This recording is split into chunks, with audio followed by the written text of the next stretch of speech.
$1 million or $500,000 on there, or I think I had $1 million. I wanted $1 million network. That's why would you put something you already have on there? I do not look. That's like me putting a single family home on there.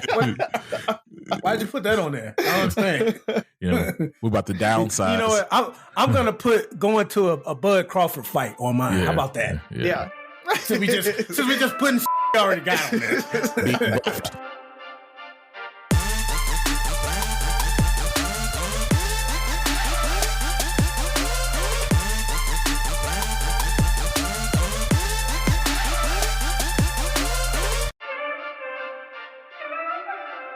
What up?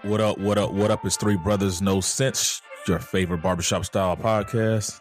It's your boy Ferg, joined my co-host Buff and Rozzy. Fellas, what it do? What up, though? Kraven the Hunter comes out this weekend, and it looks bad for Sony. It's tracking to only make $15 million. It's going to open worse than Madam Web, and if you probably don't remember Madam Web, and that lets you know that how bad that was. And so it's going to open worse than that. And it's gotten to the point where Sony has just said, F it. They are giving up their little shared universe Spider-Verse thing. They were like, this is the last movie we're making for a while, other than the actual Spider-Man movies. So we'll see if that actually happens, because they have an agreement. They have to make a movie every 2 years. With Spider-Man to keep the rights to Spider-Man. So I guess what happens is they anticipate Spider-Man 4 coming out within those 2 years, and that'll give them another 2 years to be able to keep Spider-Man. And they got to figure out what to do after Spider-Man movies? Yes. So the Spider-Man movies are theirs. He's just a part of the MCU. So they coordinate with with Marvel and everything, but that is still considered their movie. I guess they're producing it or whatever in conjunction with Marvel. So, but they don't write it. So that's the thing about it. Since they don't write it, it's good, right? And you can tell they just don't know how to make a Spider-Man movie, because they made the same Spider-Man movie 3 different times, right? Like they did the trilogy, first trilogy, then they did 2 movies from the second trilogy, and then they did this one with Marvel. So they just have been bad, man. When you think about Venom, Morbius, Venom wasn't horrible. Venom wasn't bad. The first bad. Venom. The second one was less. It went way downhill. Yeah. So yeah. And then the third one, I don't even think, like, not a lot of people even watched that one. There's not a third Venom. There's a third Venom. No. Yeah. It's a third Venom. The second one was Let There Be Carnage, and the third one just came out, actually, maybe a few months ago. What's the one with oh my God, Woody Harrelson? That's Let There Be Carnage. That's the second one. There ain't no third Venom. Yeah. The one where Venom gets on the horse and all of that, like in the commercials. There ain't no third Venom. Yeah, exactly. That's how it is. Then what else was it? Morbius, everybody hated that. Madam Web, everybody hated that. Nobody asked for Kraven. And I will tell you, Kraven actually doesn't look bad. I think it would probably have done better had they done that one before Morbius and Madam Web. Now people are just like, I'll watch it when it comes out on streaming. I'm not putting money into it, because I don't know if it's going to be good. So when it comes out, maybe word of mouth will get it kind of going, and people will kind of talk about it. But I hope you're wrong. I don't think it's going to be good. I hope it's good. It looked good, and I don't know if they just make bad movies. Well, I don't know if they just make bad movies, because they definitely make bad movies, or they do a horrible job marketing these movies. Because I don't know if I knew about Kraven, and if I did, I forgot about it until you posted I think that was you that posted the link. Mm-hmm. And I forgot that fast. Yeah, and apparently am still. We can agree to disagree that there's a third Venom. So yeah, I mean, it lets you know that they're expecting it to be bad when they post the first 8 minutes of a movie online, right? Like they're really trying to get people to kind of say, okay, it doesn't look horrible, and want to go see it. So we'll see how it comes out. I may bootleg it and let you guys know, but I'm not spending money on it. I will not. I refuse. So, but speaking of Marvel and Marvel adjacent, Marvel did drop a new video game called Marvel Rivals that's supposed to be a rival to Overwatch. And so all the gamers out there, if you play Overwatch or any of like the first person shooter type games like that, they basically reskinned Overwatch, put Marvel characters in it, and it is blowing up. It had 10 million users in the first 3 days. People are really, really enjoying it. I haven't seen any bad commentary on it. So hopefully it'll keep going. And Marvel, it's called Marvel Rivals. It's a free to play game. So I guess they're hoping that people will download it, play it, and then, spend money on skins and stuff like that, like Fortnite and all the other free to play games. So I think it's going to actually work out. It'll be a good one for them. Overwatch is worried because a lot of their player base, because like I said, it's just reskinned. They know how to play it. So all the folks who play Overwatch went over and played Marvel Rivals, and it's going ham right now. People are really, really loving it. I just downloaded it. So after we finish recording, I'm probably going to go and just at least try it out and see. So I'll come back next week and let you guys know, is the gameplay actually really good or not? Just for the people that don't have PS5s, they don't have it on PS4s. So just, Well, me and Buff will get it. So yeah. Bruce, go ahead and download it. Melvin. Oh, y'all can play together on teams, or? I think Cooley got one for a second and gave it away because he didn't play it. Like, he had a PS. I thought he got a PS4. He had the PS5 and gave it away. He had the PS4 5. I don't play mine. I'm never giving it away. I downloaded Madden though. I played a few minutes of Madden this week. So yeah, it's on sale right now. So what's sale? I think it's like 49, 40. It's like it's like $30 something. Yeah. So for the deluxe version is like $99, but it's on sale for like $49 now. So you're talking Madden? Yeah. I thought you were on the PS5's on sale. Oh, I think it's $400. I think it's $400 something. Yeah. The Pro's out. The regular PS5 is a little bit cheaper now because the Pro dropped. So it might be like $3. Either way, whatever. What's the regular PS5? The PS5 that came out 2-3 years ago, like the one that we got. Like, so the Pro came out and it's a little bit slimmer, a little bit smaller, a little bit faster, but most people can't really tell. It's so fast. The PS5 is so fast that the Pro really doesn't make sense for 99.9% of folks out there. I might go buy a PS5 tomorrow. It ain't happening. Do it. You got it. You know you got it. But that's it, man. That's all I got. Oh, okay. Good. I got quite a bit. I learned this week that I'm not over the election like I thought I was. So tell them about it, Buff. I saw Vice President Harris. It's funny, by the way, too, because we got these new workers and like it's exciting for them to see stuff like this. And so one of the girls was like, so is Kamala still coming up here? I said, okay, well, first it's Kamala. Let's do that. Second, I believe it's Madam Vice President to you, unless you know her, and you can just say, "Hey, Kamala." I'm gonna go out of the list because you can't pronounce her name. You got confused with some wrestling. But seeing her in person, man, I wanted to like hug her, man. I wanted to just say, man, we tried. We tried, man. We tried. Like, man, she still got the little. Man, it's how she look, Buff. She look right. She look good. I think all candidates getting some type of except the one that got elected. Usually, candidates getting some type of presidential shape. Like even senators that run and don't even make it as far as she did. They usually drop a few pounds, get like in shape and stuff. So she still has her. She got her weight. She got her way back.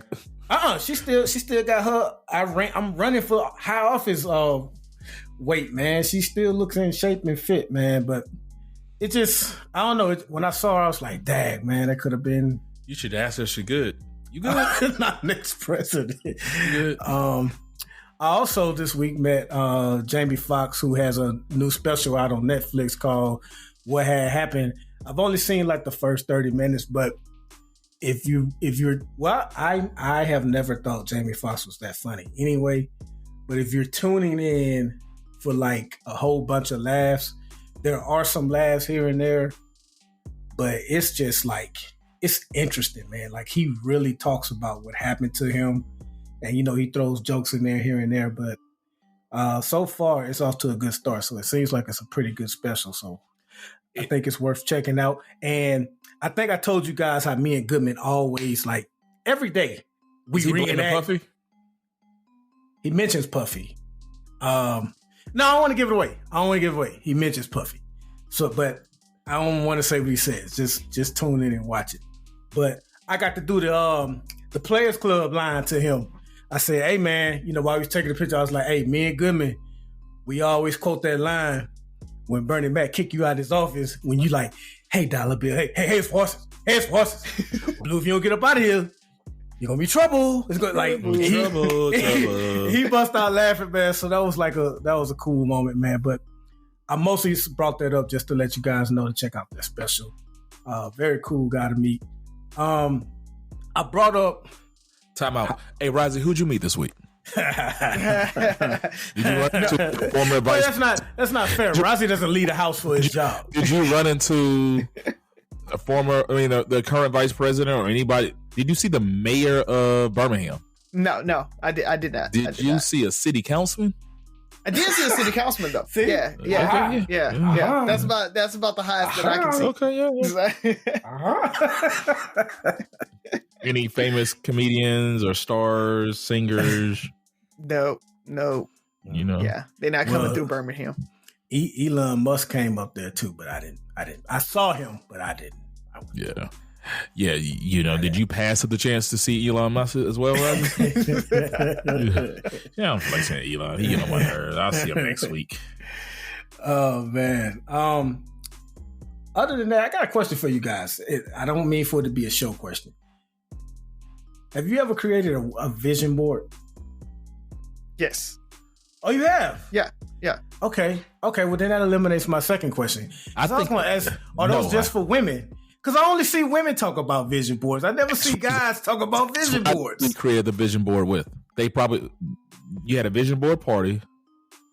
I did. It was at work. It was a vision board party, and we had to kind of do it. Like I've never been like, oh, let me make my vision board, and like no. It happened at work at a meeting. Okay, so now we're back then. 5 to 10 year period where that was the thing. So is that a woman thing? It is a soft thing. I won't say it's a woman thing.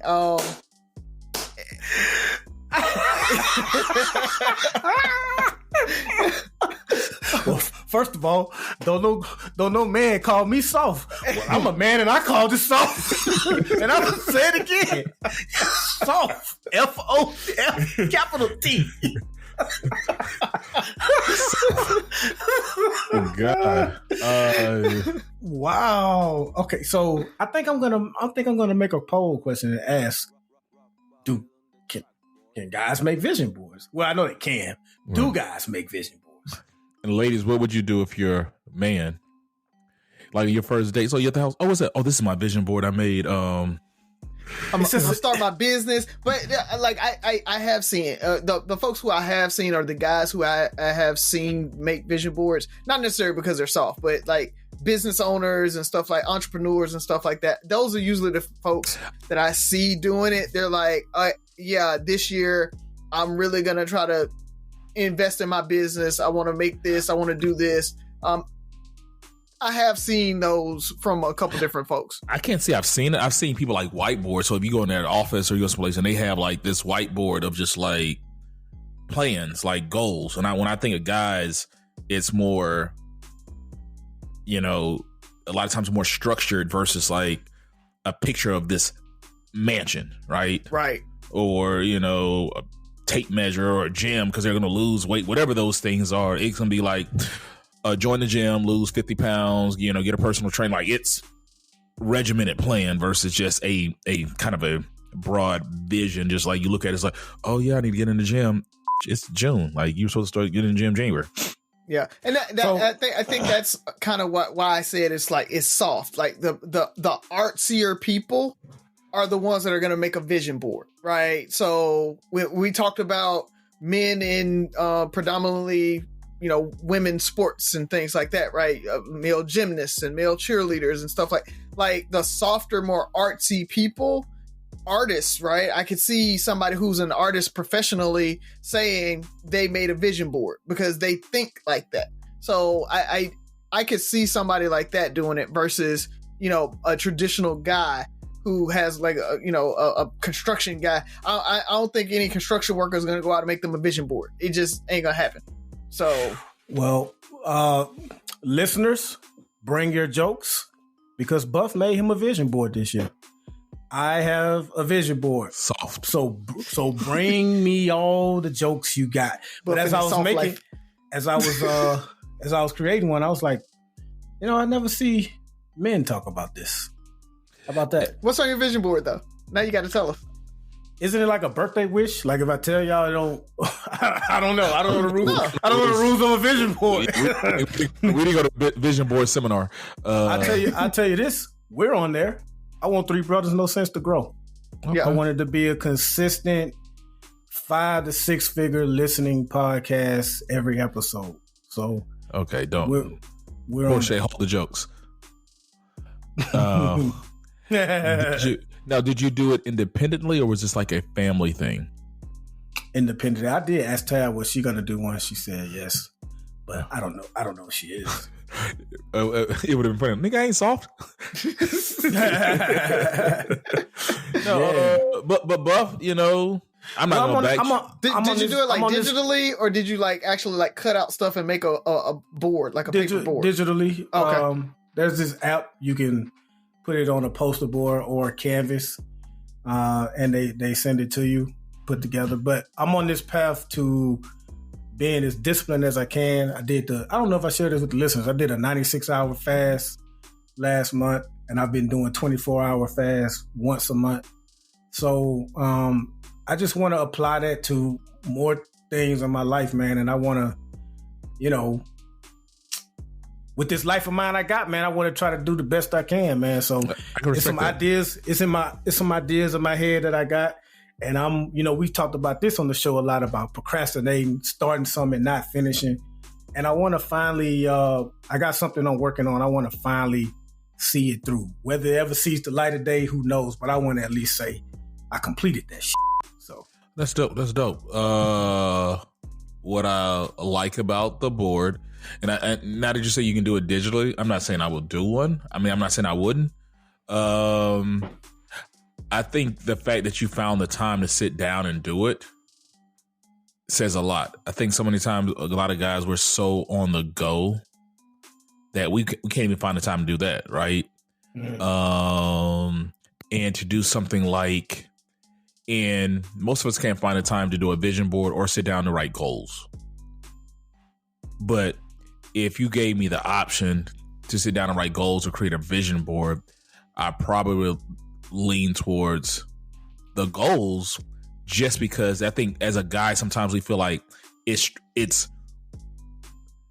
not even that it's not soft. It's more concrete. It's more structured. It's not a waste of time. Like we would see a vision board as an art project. Like you sit down for 2 hours in an art project, but you're the same guy that when it comes up that you probably are the best out of all the guys I know and would consider friends at self-care. So when you say that, I'm like, I can see Buff doing that. And there were some therapeutic aspects of it. That probably you sat down, and I wouldn't be surprised when you did it. Did you like outline it first? Did you write it down, or you just kind of just started? I definitely jotted down some ideas of what I wanted on there. I didn't want to just throw anything up there. You know what I mean? I wanted to.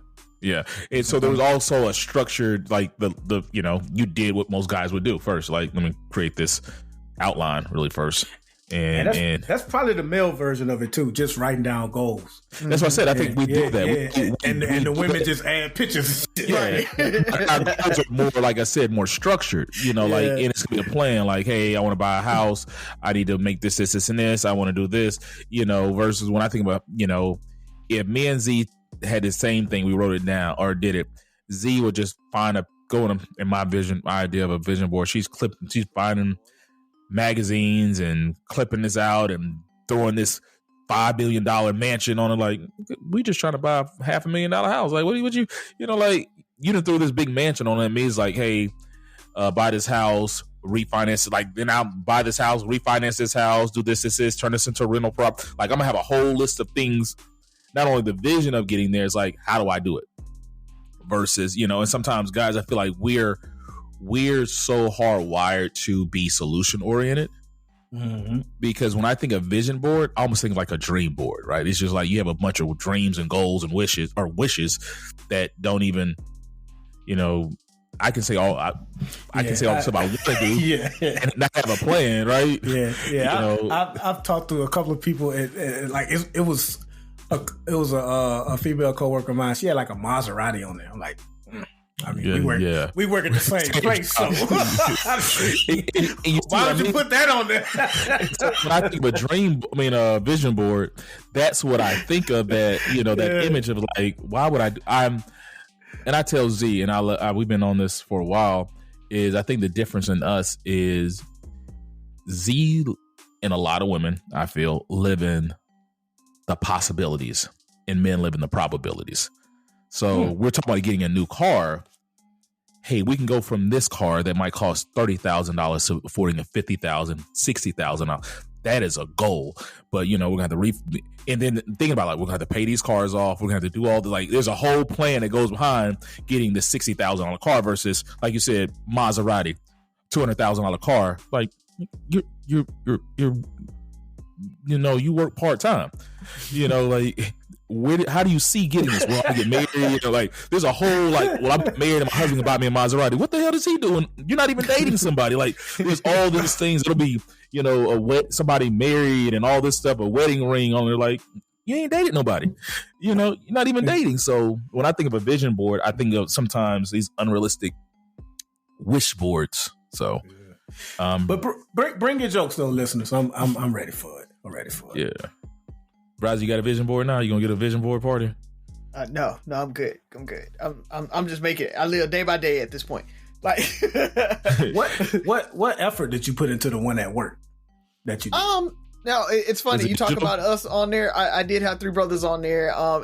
It was the beginning of this year or the end of last year. They asked us to do a vision board. I had a new job on there. I got a new job.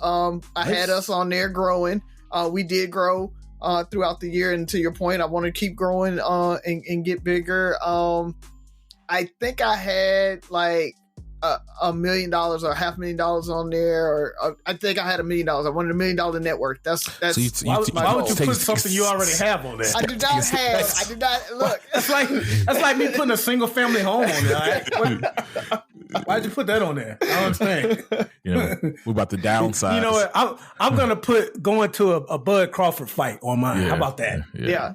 Since we just putting already got on there. So,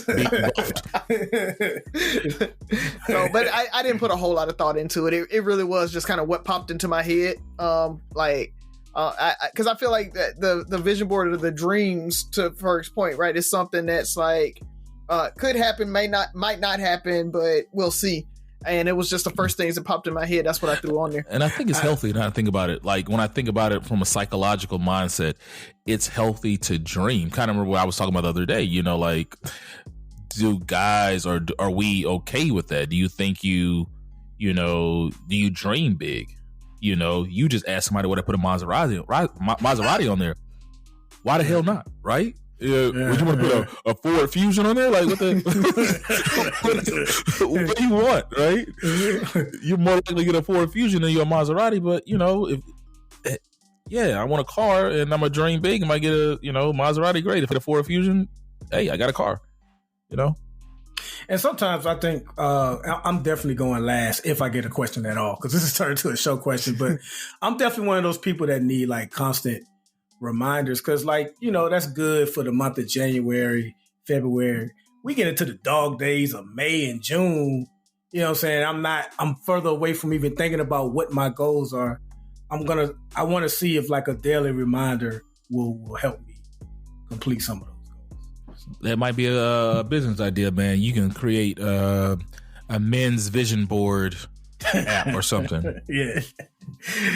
Oh man, make it a widget that on your phone, because like you said, I think that's the other part about it is a lot of people make the vision board and file it away, right? Especially if it's a digital one. You make it, it's saved on your computer or something like that. I think that physical vision board makes a difference. Walking by it every day and being like, or I ain't doing nothing towards that right now. Hey, when you say a widget, bro, we coming up with an app idea. Like, imagine your screensaver can be your vision board. So every time you pick up that phone, it's that Maserati. It's a picture of three brothers. It's those things. And, you know, the first thing, you know, when you wake up, your alarm is your vision board. And it just cycles throughout, And you can do a year of goals and you can check off the vision board. Like, you know, I don't know, bro. We might just have a business idea. Oh, there you go. I'm putting my vision board app. Somebody gonna hear this and they gonna code it before we even get a chance. That's how it always happens. That's how a ship came. Matter of fact, don't say anything else. Shh. Yeah. Razi, eliminate that from the show. Yeah. I'll make mine quick. We didn't even forget it. Did you have anything else? I'm good. I'm gonna just say RIP to one of the GOATs. Oh yeah. Nikki Giovanni. You know, I don't even think there's anything else I need to say. Right? Like, if I got to explain Nikki Giovanni to you, then you probably don't need to listen to our show. So, I mean, just all around dope. One of Z's favorite poets, if not favorite poet. To this day, I always remember the interview with her and oh my God, I'm having a brain fart.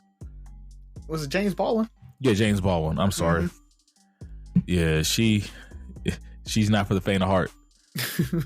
But you know, RIP, a long, great life. So, all right, let's go ahead and jump into it. Are the kids asleep? Sophie asleep? No, she's about to go to sleep, but let's catch her before she goes. You're the perfect blend of elegance and style, and your ride should be no different. The 2024 Hyundai Sonata Hybrid meets all your needs, from business to brunch and everywhere in between. With head-turning details like a sleek front end, plus stylish interior, and an available 12.3-inch digital instrument cluster and seamless tech integration. Okay, Hyundai. Visit HyundaiUSA.com to learn more about the new 2024 Hyundai Sonata Hybrid. Clorox Sentiva smells like lavender. Cleans like Clorox. And feels like...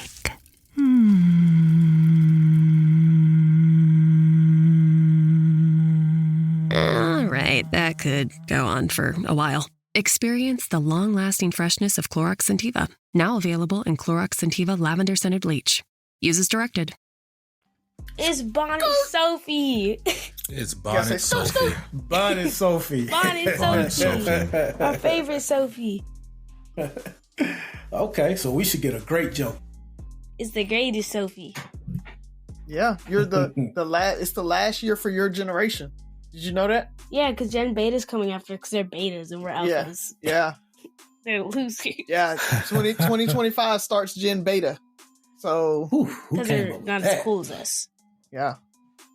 But y'all don't cool at all, though. Gen Alpha sucks. But that's the thing. Yeah. You no reals. Y'all suck. See, that's the thing. That's why. Skibbity toilets.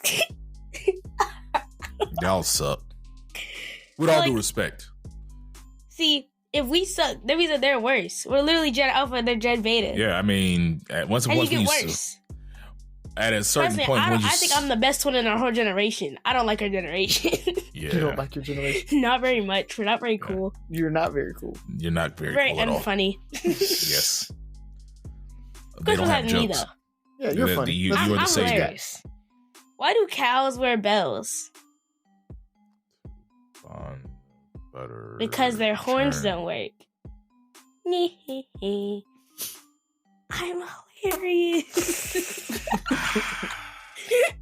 Yeah, Yeah. yeah, Yeah. yeah. Thinking about it. Yeah, I mean that is true. It's true. Yeah. I got nothing to say. You know, got nothing to say. Touche. I'm just Touche. too funny. Mhm. Well done. All well right. done. All right, it's time for my Go to bed. bedtime. She gets to wear a suit tomorrow, so she's excited. She has to dress up like Clyde from Bonnie and Clyde. Because she tried to do Bonnie, and somebody already had Bonnie. And so the teacher was like, just dress up like Clyde. So she's going to wear Ollie's suit to school. So she's super excited. All right, who's... is it me? You are first. Yeah, because I think I got... Last time I had that one question by myself, so it's probably me. So, okay, all right. Well, we talked a little bit about like Kraven the Hunter failing and Madam Web failing, and they had these big names, and Red One came out with The Rock, and The Rock has had a couple failures in the past. So I just want to ask you guys, movies wise, is the age of the leading man or the leading woman kind of going away? Like, do people really still care about the big name actor, or is it just that, hey, the trailer looks interesting, I really don't care if it's a big name or not? What's my man name from he has a part in Gladiator 2, as a matter of fact. Pascal? Pedro Pascal? Pedro? Yeah. I don't. So to answer your question, how it was in the 80s, 90s, early 2000s, probably not. There's no more like, number one action heroes and things like that. But I think because of his body of work, people like Christian Bale, people like, you just told me that. Was it Pedro? Pedro Pascal, yeah. Yeah. I think The Last of Us, a lot of people liked him in that. Obviously, they liked him in Game of Thrones. They liked him in Gladiator 2. The Mandalorian. Yeah. Denzel Washington still does it, at least for a certain generation. But how Will Smith had it, or how Arnold Schwarzenegger had it, Sylvester Stallone, Tom Cruise, Brad Pitt, when they were in a movie, they were a tentpole like that. Yeah. And I think it's because it's so many different outlets now. Like there can be literally hit shows that you never heard of, because it is not because the show is bad or it hasn't been promoted well, but it's just so much out there between the movies, the streaming services, the networks, and everything like that. Everything's so spread out now. Plus, you got all these content creators on YouTube and things like that, that our attention span isn't just, reserved for one main actor. At least that's the way I see it. So, yes, but not like it was. Yeah. I agree with you. I think it's gotten to the point where the fact that you couldn't remember his name says a lot, right? Nobody forgot who Arnold Schwarzenegger, these were Robert. I remember growing up, my 5th grade teacher was in love with Robert Redford, and she made a Robert Redford statement at least once a week. And so people were enamored by these stars, and this is when stars were stars. It was a big thing to get a star on the Hollywood Boulevard Walk of Fame. Yeah. Like, nobody really talks about that anymore. Like, it's not as big, as it was. I honestly think we're not as easily starstruck and impressed. We're more of an impress me generation. The world is not like, I remember when people would have an interview, if insert famous actor or somebody was going to be on Arsenio Hall or whatever, like, oh, dog, Denzel gonna be on Arsenio Hall tonight. Like, that was a big deal. Denzel can do an interview every day this week, and nobody would give a damn. Yeah, like it's we're not as we have not even. It's not that we're just not impressed as much. We have too many distractions. It's the fact that, okay, I can watch that Denzel video interview any day, or I can just type in Denzel interview and binge all his interviews for the last 5 years. I didn't think about that. There's no one actor who's just crushing it, and then I guess the better actors are getting better roles, but it's not. I know the last movie I went to because an actor was in it. I can't say, oh, I gotta go see that new Denzel movie. I think people wanted to go see Gladiator 2 because it was Gladiator 2 and Denzel was in it, but it wasn't every movie. These guys just can't fail. They make the movie. I didn't think about that as a really good observation. That I don't think that TV, because like you said, Buff, there's TV shows, streaming services. They can be the number one show in the country right now, but it's on Paramount and you don't have the Paramount app, so you just don't even know. Bro, Morgan Freeman and Nicole Kidman are on the same show, Lioness, on Paramount Plus. Never heard of it. You know what I'm saying? Like Morgan Freeman, bro. So yeah, it's just. And it's our too many different things. Movies, even as big as they were, like you have to be it has to be a blockbuster movie. Mm-hmm. And it's not a blockbuster movie because of the cast. It's a blockbuster movie because, Marvel's coming out with a new movie. They got Rozzy playing Captain America. Rozzy could play Captain America, but it's a Marvel movie, so people are gonna go. Mm-hmm. Yeah. Well, we say that. Yes, because we want to see the character. We don't really care who's playing it as long as they fit the character, right? And I think that's really where it's going. And that's why I made the observation. I was like, I don't really care who's playing it as long as the character fits my idea of what the character should be, and they're a good actor, right? I mean, they do have to actually show up, right? But when we talk about marketing and we talk about how Sony has these big names and they still can't get anybody to go to the movies. It's because of the marketing. It's because of the trailers suck. It's because we anticipate the movie being bad. And then, you look at Wicked blowing everything out of the water, highest November opening, the highest musical ever. And the head, I can't even remember her name, that's playing Elphaba. So, like, point proven. Yeah, right. Like we don't care. And they brought Ariana Grande in, and yeah, I get it that those people do bring their base, right? There are people that are gonna go watch it because of them, but I don't think they make or break the movie. If Ariana Grande wasn't in the movie and somebody else was in there playing Glinda, I think it still would have done just as well because the movie or the stage play and the book had such a following. They really wanted to see the movie. And I think what Hollywood has started to do and started to realize is that people don't care. You can't hire a big name actor and put him in a sucky movie and people will just come to the movie to see the big name actor. They don't drive people to the movies anymore. And to your point, it was Ariana Grande who's essentially, she does some acting, but she's an artist. Mm-hmm. And so musical artists have more of a following right now than actors. So if Beyonce's in a film because she's out of her element or whatever she touches, people are going to follow. But if, I can't think of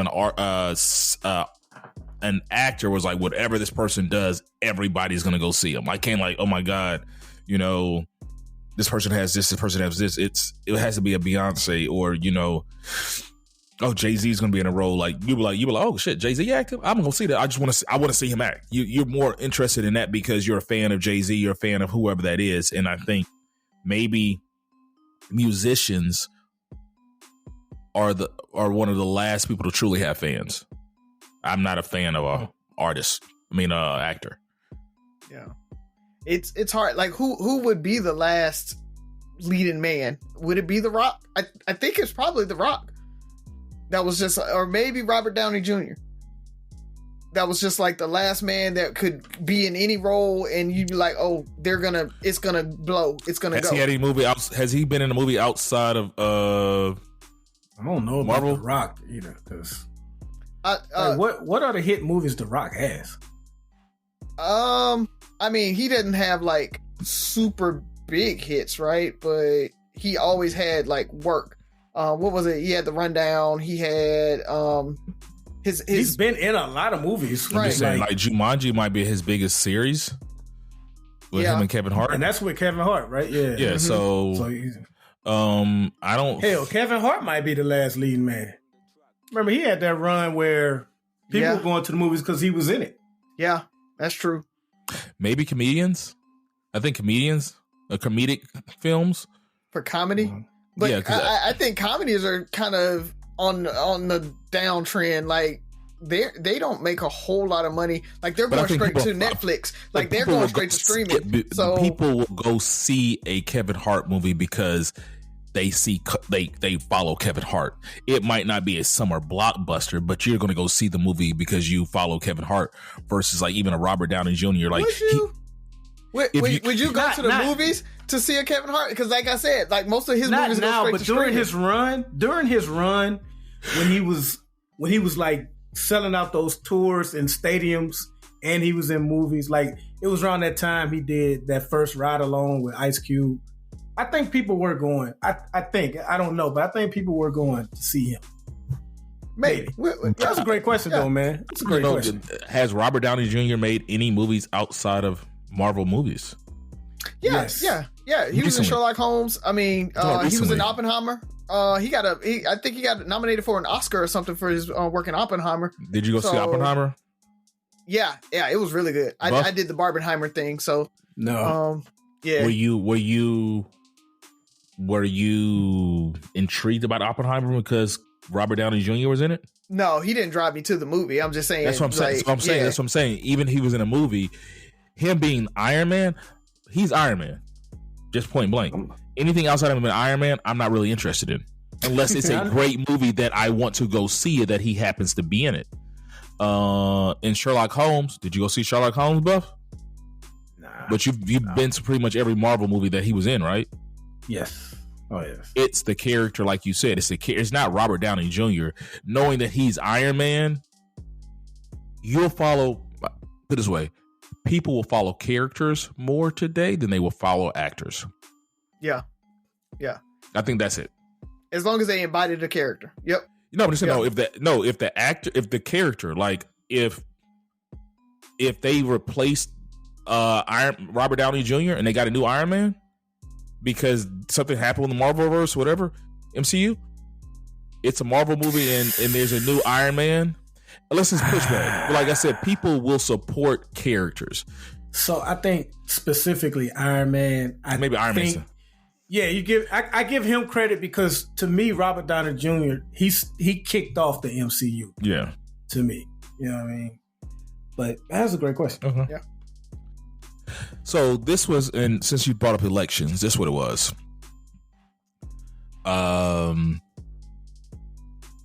Around right before the election, I want to say, Raza, you made a post about like kind of the progression of voting rights and women's progress. Do you remember that? Mm-hmm. Yeah. And because we were all like, Kamala's going to win, how far we've come, and all this stuff. And along that time, I've heard a lot of, we got a lot of, apparently before that, a lot of backlash or whitelash because, you had a lot of white males feel like they were being disenfranchised and they were, reverse racism, all those good buzzwords that we heard over the last couple of years. And I looked at that post and I started thinking about the progress that minorities have made in the civil rights and fights that most minorities had to overcome. And then, and Buff, this might be a quick question or something you can give me some insight on, is I was like, I can't think of one civil right that heterosexual white men had to fight for. And I'm like, what is that? What have they had to fight for? And it's not a attack on them, but every civil right was for some minority group. The only thing was when maybe beginning of voting rights, where it was you had to be a landowner or something like that. So, outside of, not being a white male and not being a landowner. But once that happened, they've been clear ever since. So is there any one civil rights, or what's the closest thing that you think that a heterosexual white male has had to fight for? Or is this their fight? Or is this the shortest question ever? I think they're in a constant fight. And so to answer your question, they haven't had to fight that I can think of for any civil rights. But I think they're in a constant fight with maintaining their power. And so any progress threatens that power, and you always see the pushback. That's why every major progressive idea, you pretty much can plug in the same pushback talking points, whether it's against women, black people, illegal immigrants, transgender, gay people. You damn near can plug in the same talking points, and you would have to guess what time, what decade, what century it was, damn near. But they're in a constant fight against that. They want to maintain that power. And I'm not even, when I say maintain that power, I'm not even saying like all white men want to, just be evil. I'm just saying like they fear being in that sort of minority position. They fear that. They've never been in that position, and you usually fear what you've never experienced. And they've heard bad things about it. Especially when you know what the minority position it looks like. I was going to say, and plus, like, even if they're not racist, they know what their racist counterparts have done to minorities before. So, they don't want that flip. That's the only thing they fight. It's a constant fight, and, they have a lot of allies among our race. Because like I said, I think progressives have won too much. The left, they won too much. When we reach a point where Negroes feel like we don't need affirmative action and we don't need these progressive ideas and policies, it's because they got it too good. That's just ignorance, bro. That's ignorance. That is just ignorance. Razi, because I kind of have a follow-up question if we have time, but yeah, I kind of to Buff's point, I can't really think of anything, especially here in America. Now, there have been times that white people had to, fight when they were the minorities, right? So even when you look at apartheid South Africa, right, and when the black people actually took back over, white people started to become the minorities, and so those types of where they're fighting to have those rights. I feel it. No, I can't. But again, it's really difficult. Dice them up? If you dice them up in America, like I think Italian Americans when they first came here, right, they had Irish, a rough go of it. Yeah. Jewish people, white. So, like they, what I'm saying? Like they fight to be white, and they fight to be part of the white class, and so Asians have started doing that. Was to be white. Yeah, that's so a lot of minorities and especially immigrants, that's what they do. They try to align with whiteness, and so you look at a lot of the actual Indians. You look at a lot of Asians that come over. They start aligning with whiteness, and so as soon as they are able to kind of be looked at as, oh, you're white too, or you're invited into the club, that's what they want, because they want that proximity to whiteness, and to be able to put it in there. I mean, especially when you talk about Dominicans and those folks and how they will say I'm white, right? Like I am Hispanic white. I'm not a black Hispanic. Look at all the applications. It even goes to that. How do you identify? Yeah. So that I think is another thing where they're trying to do that. So white people, especially the history of America, let's just be honest here. They've never been the minority. They haven't had to have the minority. So they haven't had to fight for civil rights. Civil rights really is saying we want to have those same rights as the white people. And so they haven't had to fight for that. White women have, but white men haven't. Heterosexual white men. Yeah, when you look at a heterosexual white male, no, they have not had to fight for civil rights because they've always had them. So does civil rights equal heterosexual whiteness? No, I think civil rights means that you're looked at as a human. Or is that the goal to civil rights? That's the goal to civil rights, is to be able to be looked at exactly like and treated exactly like a white male. Yes.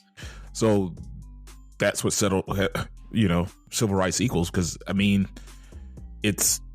those are the people who have the least amount of objections or least amount of, their biggest fight is just to still be number one, right? Like, it's to be able to exist without judgment. It's to be able to exist without somebody saying that you're wrong somehow, right? Like feeling like an other. You hear that a lot in DEI, right? Like you make somebody an other.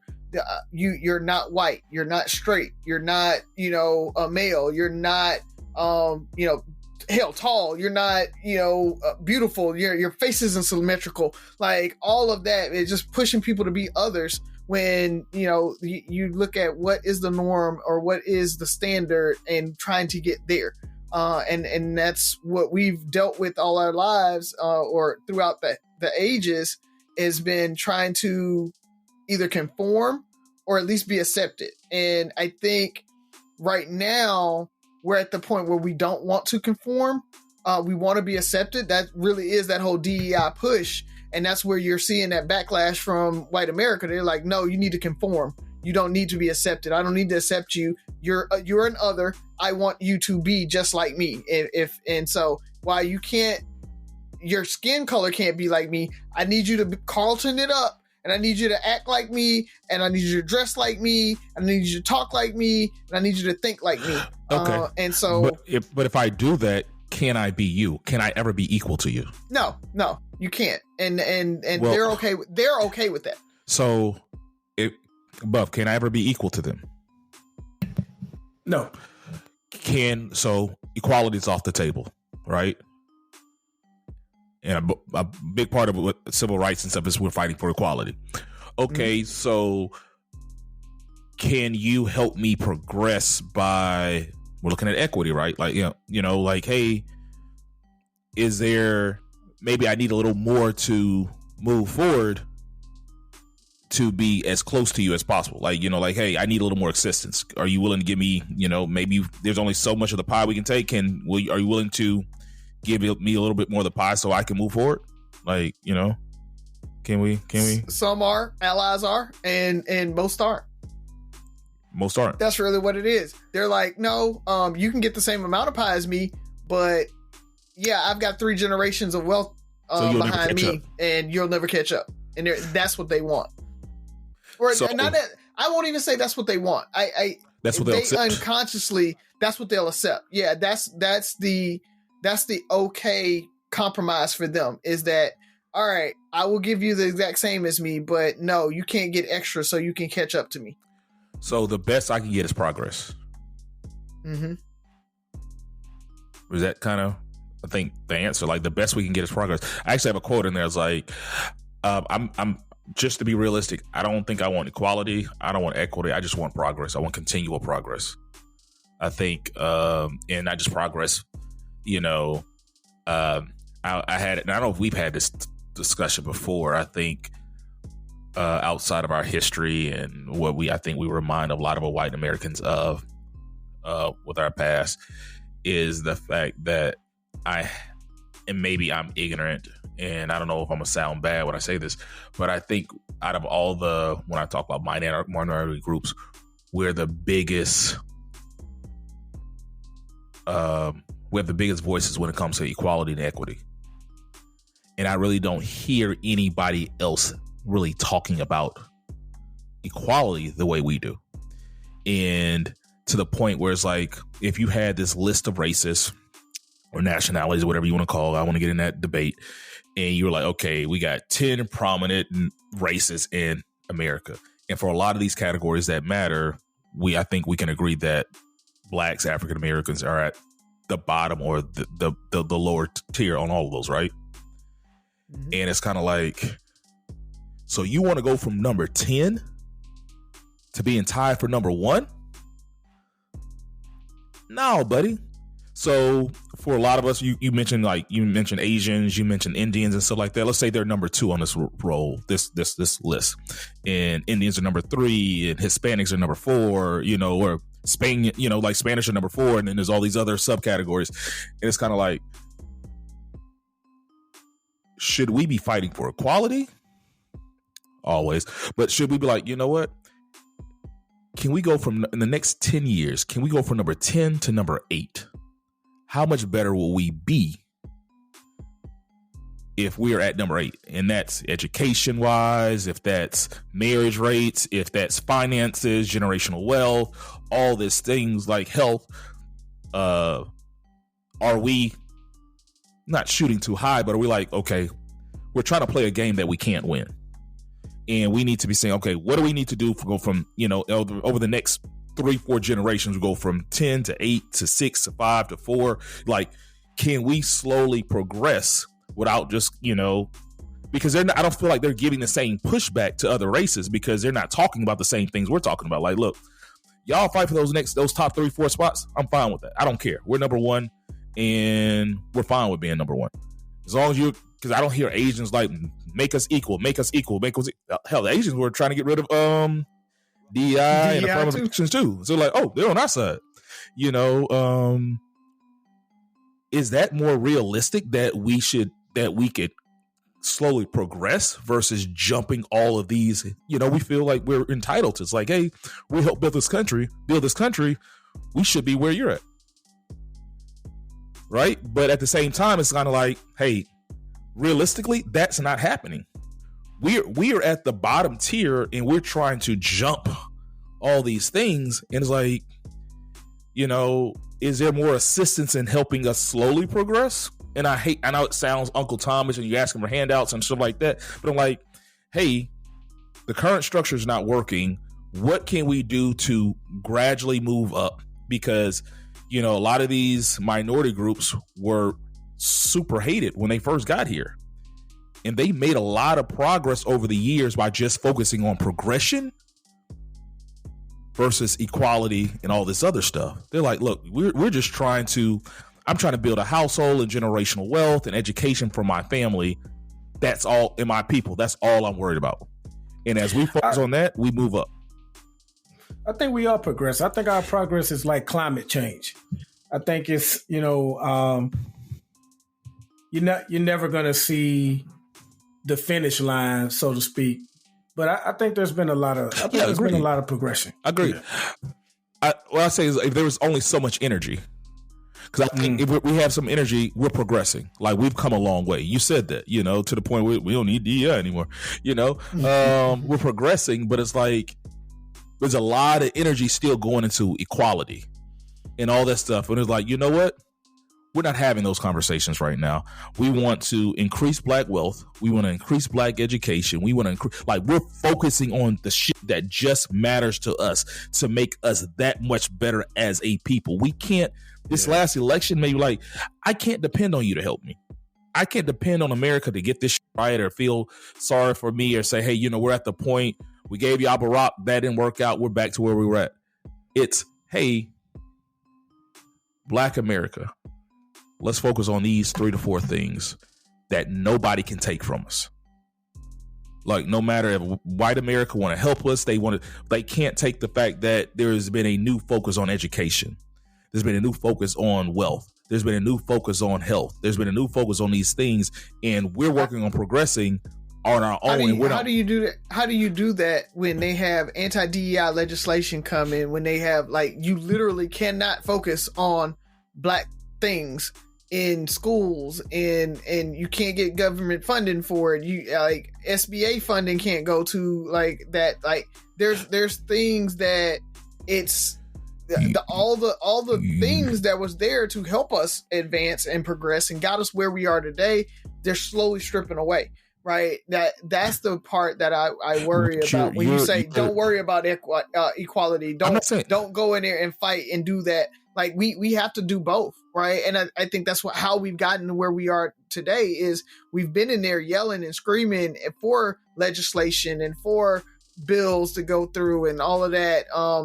At the same time, we've been out doing the philanthropy. And I can't remember if it was you or somebody we had on was saying like that the reason why they don't see us talk about black on black crime or whatever, because we don't name it that, right? We just go in and we do what we do. We go in and we mentor. We go in and we talk about, how financial literacy. We go in and talk about all these things and we do it. And we are lifting people out of poverty, right? Our poverty rate has gone down. It's not going down quickly. But you also have to think about, if we're number 7, 8, 9, 10 on that race list, it's because we are one of the larger groups, right? It's us and Hispanics, right? When you talk about Asians being able to kind of slowly shift in, when we talk about the Italians or the Irish or whoever, they were a small sub pocket of population. They were really, really small, and it was easy for them to get, just brought in to white America. It's difficult for us. White America doesn't want us there, and it's easy for them to see us as other. So even if we do try to conform, we just don't fit in. And so I don't want to just say, oh, let's just focus on us and not focus on the holding them accountable. We have to do both. Because as soon as one of us gets fired because we're black, if we don't have folks out there ready to go to bat and ACLU to sue them and everything like that, we're not gonna be able to progress if we don't have that. Do you think they're getting rid of DEI and that affects all minority groups, right? So now everybody has those same things that were supposedly helping them or geared towards helping them removed. So we're all facing. Do you think that's going to, slow Asians, Hispanics, any, as far as making their progress that's focused on them? Because at the same time, I think so. I think it will. I mean, we saw the numbers, right, from Harvard and Yale with Asian American admissions going down and black admissions staying generally the same, right? So even when they did the affirmative action, they cut that. It didn't really change our admissions much, but it did affect Asian Americans. So I think it will affect them. But again, it's that proximity to whiteness. And I feel like because they're closer to whiteness, that they are able to assimilate and still make that progress because of that proximity, where we just don't have it. We're not close to whiteness at all. Yeah, I get that.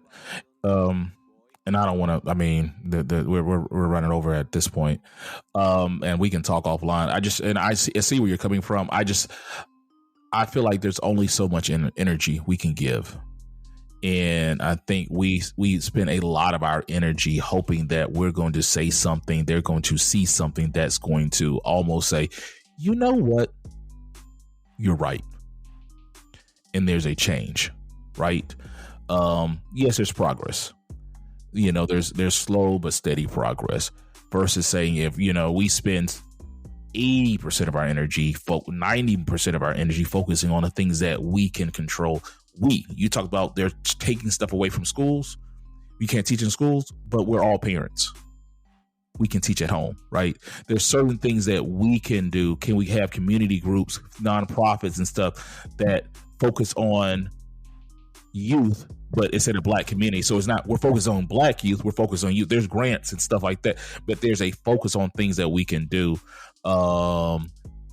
We as people who have some disposable income, are we investing in these programs? Are we giving back to nonprofits? Are we doing those things that can potentially help us focus on something we know is going to directly impact us and make us and our next generations better, versus saying, hey, they're not teaching this in school. They're not going to teach it in school. It is what it is. What are we going to do about it? Do we go fight the school board and fight this losing battle because it seems like this stuff is not going away anytime soon? Or we say, okay, we're going to find a way to make sure our past isn't erased, that we're teaching our kids the right things. We're instilling the things that we want to instill in them, despite what they do. And if there's any assistance, great. If not, then, because what if they just say, hey, this is my last time telling y'all, we ain't going to teach about slavery. We ain't going to teach this. We're not going to teach this. Don't ask me anymore. Do we stop, or do we say, okay, what do we do now? So that's all I have. So let's go ahead and go close it on out. I think we had a very lively show. Both got a semi question in earlier. Razi had a good question, and I close it on out. At LinkedIn, we know hiring is a big deal for your small business. Sometimes it can feel a little overwhelming. LinkedIn uses data that you can't find anywhere else to give you the best candidates, all so you can feel confident you're hiring the best person for the job. And even a little hiring bliss. See why 86% of small businesses who post a job on LinkedIn get a qualified candidate within a day. Post a job for free at linkedin.com/achieve. LinkedIn, your next great hire is here. At Rocket, we believe everyone deserves their shot at the American dream. So if you're feeling locked out of home ownership, we're here to give you back the keys. We're opening doors, breaking down walls, and doing everything we can to turn renters into owners. And we're not going to stop until we help everyone home. To find out more, visit rocket.com. Rocket, own the dream. Black people, I'm for the people. I'm not trying to be Uncle Tom. I just want to say, hey, I don't trust it. I don't trust that people have our best interests, and maybe we're fighting the wrong battle. We're too much energy in the wrong battle. Who wants to go first? I'll go. I want to start by saying screw you, Walmart. I don't know if you guys know, but we probably did, but I want to reiterate it because I don't know if you guys know about this Ninja Slushie, but my kids love slushies, and so I've been trying to get this Ninja Slushie maker for Christmas, and I found one last night on Walmart's website. It was for pickup down in Clear. It was about an hour from my house, so it was one left in stock. So I got it checked out, good to go. They're like, we'll let you know when it's there. I'm like, yes, I'm going to sleep. I wake up this morning, I look, and I'm like, okay, it's not ready yet. That's fine. It was pretty late. Maybe, they saw it this morning. They'll go ahead and pull it, let me know it's ready so I can drive on down there and pick it up. Then about 11:30, I get a text message, and it's like, yeah, we have a substitute for you. And it was nowhere near a Ninja Slushie. It was like a Ninja Juicer or something like that. It was like $100 cheaper. I was like, what? This is not a substitute. And so I went ahead and canceled that. I'm so mad. Like, I know what happened. Somebody at the store was like, nope, I want it. And so probably somebody who worked for it was like, we ain't got no more. Ain't no more on the shelf. We got this substitute. And they went ahead and checked out and they bought it. So I just want to say screw you, Walmart, for false advertising, getting my hopes all high and everything on that. And finally, man, I just want to let y'all know that Tokyo, they ain't enough. And their government said, we don't like that. Y'all ain't making enough babies. So we're going to give y'all a 4-day work week. And they shifted to a 4-day work week so that people can have more fun and have more babies. There's a huge issue in Tokyo with birth rates. They just aren't making enough children to maintain their population. And so they're doing a lot of different things. They have a program where you can come over there basically to make babies. You can come get a visa, vacation just to come and make some babies. It's not passport bros. This is your moment. This is your moment, man. It's not for us. It's not for us. So, But yeah, that, Tokyo, they're doing everything they can, but this is their newest, attempt, and they are going to a 4-day work week so that people have more leisure time, and they're hoping that will actually increase the birth rates. So, all the folks that was anti-abortion or whatever, if that's what you're worried about, maybe you should start fighting for a 4-day work week, and maybe we'll have some more babies in there. I don't know. Maybe that'll help. But either way it goes, it was just kind of a cool story. Wanted to report out on that, and now that's all I got. First and foremost, thank you listeners for tuning in. Please subscribe, Three Brothers No Sense, any podcast platform. If you're on a podcast platform that allows ratings for the show, please give us 5 stars. Anything less than 5 stars, as Bomoni Jones says, we are inclined to believe that you are a hater. With that said, also download the Inspire Your Own Air app and check us out on Contentville as well. I feel like we always recommend serious shows to you guys, and they're usually very good. We've talked about The Penguin and Cross and a lot of other shows on here. There's a good comedy show that I just discovered a couple of weeks ago on Max called Hacks. Man, check that out. That joint is funny. It's 3 seasons right now, and it's about an aging female comedian who has a residency in Las Vegas. So there's a lot of Las Vegas scenery, and she's forced to hire a comedic writer, a sitcom writer or whatever. But she got fired because she tweeted out a joke about a senator who was found out to be gay. And she made a off-color joke about him on Twitter. So now she's been shunned away from Hollywood a little bit. So they both were kind of at the bottom of their careers, and they come together. But it's funny as hell. So check that out. Man, we've made it through the show without talking about Jay-Z. That's pretty good. Yeah. I'm just gonna say this. I don't know what you were gonna say, Jay. Ferg. I don't know what you were gonna say, but first and foremost, the NFL has just said, as for right now, they're sticking by him. Everything is going as according to plan for the Super Bowl halftime show. Jay came out very forceful in his defense against these allegations. Not here to, say whether or not you should believe him, but I will say this. It is always interesting to see who people defend and who people convict when it comes to these allegations. Because you got the former Fox News host that is in the running for Secretary of Defense, Pete Hegseth. He had sexual assault allegations. And now you got Jay. And both, I will say, both have things that have happened in the past that you can point to and say, might be true. But you also got things that say, might be a money grab. So I just find that kind of stuff interesting because we pointed out that Trump had sexual allegations, but so did Joe Biden. Nobody ever talks about that. Joe Biden, lady came out and says he pushed on the wall and put his tongue down her mouth. Yeah, stuff like that. So, it's just interesting. We need to get to a place where we're a little bit more consistent on these things and not just, believing the people we like and convicting the people that we hate. Just, go off the facts that are put out. Hate everybody equally. That's all I got, though, man. I don't know. It's been a long, long day, so I'm just gonna kind of hit off where I said last week. It's the holidays. Spend the time you can with your loved ones. Close out the year. Get you some rest. The beginning of the year really kicks off strong for a lot of us.